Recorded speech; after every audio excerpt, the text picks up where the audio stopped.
ASA TV ඉතාලියෙන් ඇසෙන ශ්‍රී ලාංකීය අපේ හඬ. අයුබෝවන් මේ ඉතාලියෙන් ඇහෙන ශ්‍රී ලාංකීය හඬ ASA TV. ASA TV අප ඉතාලිය කේන්ද්‍ර කර ගනිමින් ක්‍රියාත්මක ශ්‍රී ලාංකීය නාලිකාවක්.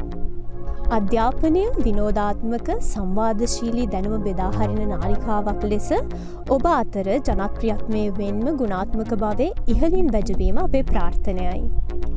ඔබේ සියලුම උත්සව අවස්ථා සංගීත සංදර්ශන ආගමික උත්සව උපන්දින සැමරුම් විවාහ සංවත්සර වගේම විශේෂ අවස්ථා සියලුම දේ සජීවී ලෙස විකාශනය කරන්නට අප සූදානම්. මෙතැන් පටන් ඔබ හා සුහද ගමනක් යෑමට අප බලාපොරොත්තු වන අතර ඔබේ සියලු යෝජනා චෝදනා සඳහා නිරන්තරයෙන්ම වැඩි ඉඩකඩක් ලබා දීමටත් අප සූදානම්. අපේ මේ ආරාධනය ASA TV සමග දිගටම රැඳී සිටීම සඳහායි. මම තිලිනි දියනගේ ASA TV වෙනුවෙන් ඉතාලියේ ලුක්කා නගරයේ සිට. ASA TV ඉතාලියෙන් ඇසෙන ශ්‍රී ලාංකීය අපේ හඬ.